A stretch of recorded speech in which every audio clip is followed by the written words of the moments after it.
Good afternoon, I'm Sean Yao and this is One News Now. The House of Representatives continues their preparation for the President's fifth sauna on Monday, with disinfection measures currently underway.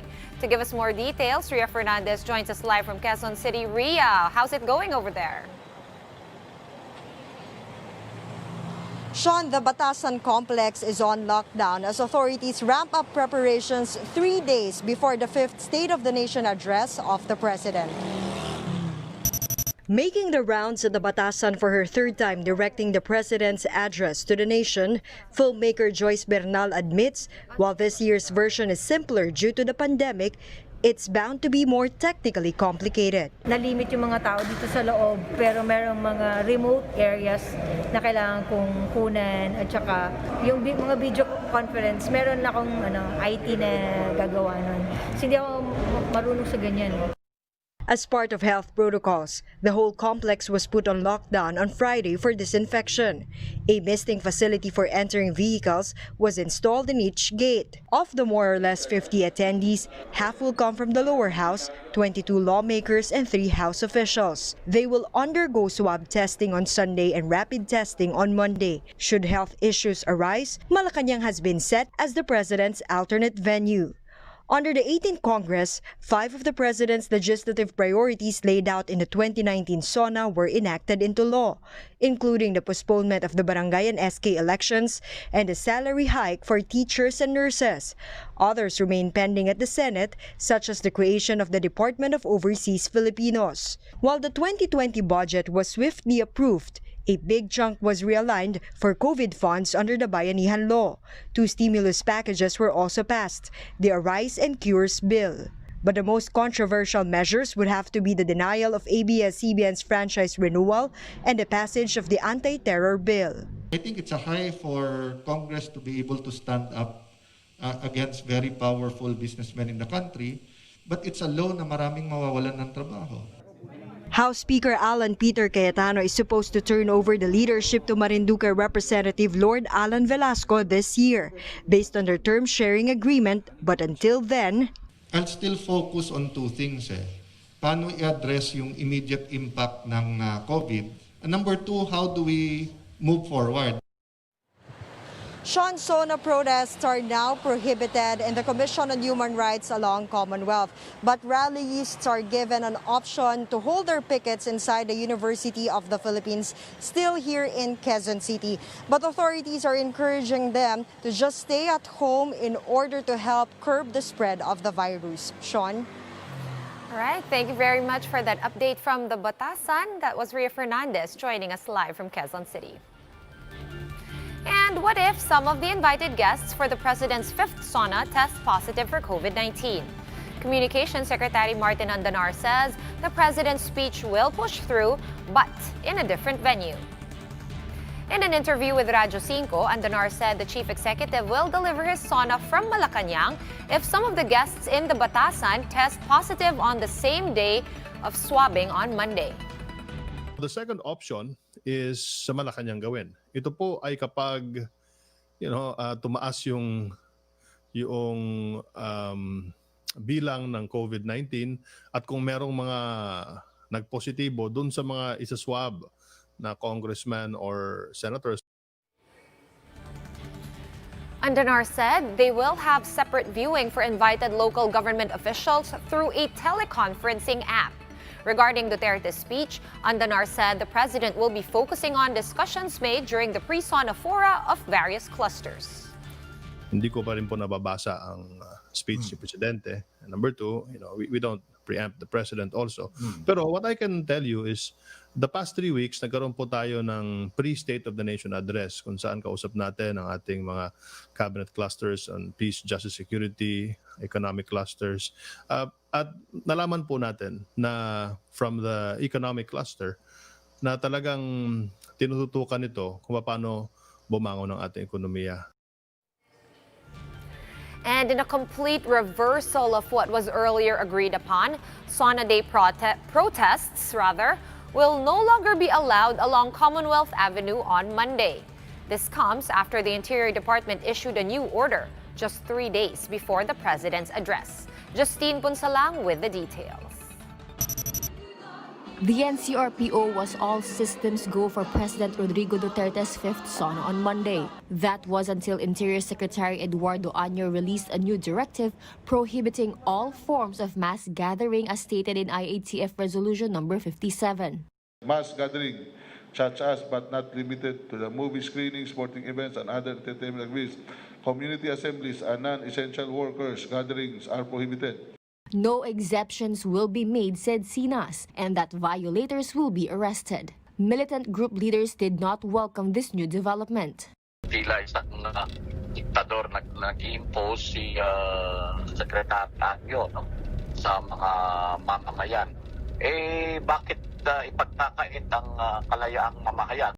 Under the NCRPO's original plan, some 5,000 protesters will be allowed to gather along a 2-kilometer stretch near the Commission on Human Rights office in Commonwealth. Markers were supposed to be used to ensure social distancing during the protest program, which was agreed upon to run from 10 in the morning until 12 noon. But with the new order from the DILG, protests can now only be done within the University of the Philippines campus. Doon sa UP, kasi si UP may sarili naman silang set up doon, we'll just be negotiating sa administration doon. For the rights group Karapatan, this doesn't make sense. Yung manyanita nyo nga, it didn't make sense at all.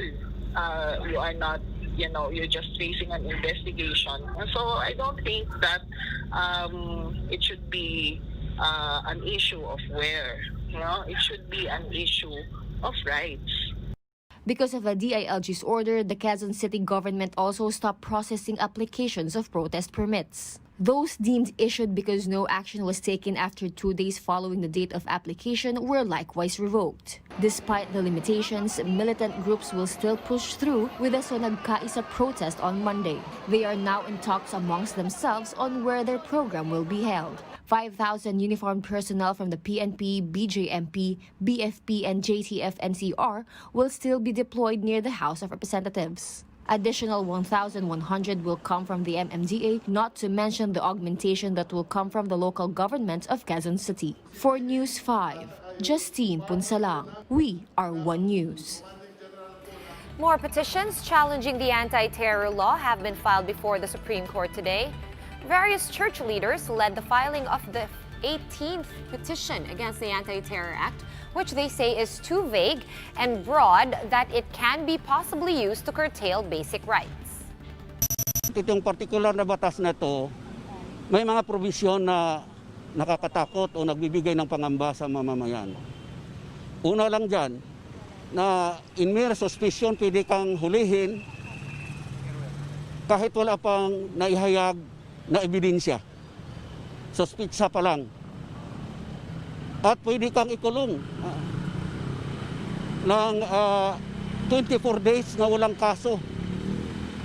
So napakadelikado po. Women's rights group Gabriela filed their own petition against the controversial statute. The group says the anti-terror law may render their nearly 4 decades of advocating for women's and marginalized sectors' rights as acts of terrorism. Nire-red tag yung aming organisasyon at parang nire-render na akto lang ng terorismo yung lahat ng ginawang paglilingkod sa kababaihan at mamamayan ng Gabriela. We're going to pause for a quick break, but One News Now will be right back right after that. Stay tuned.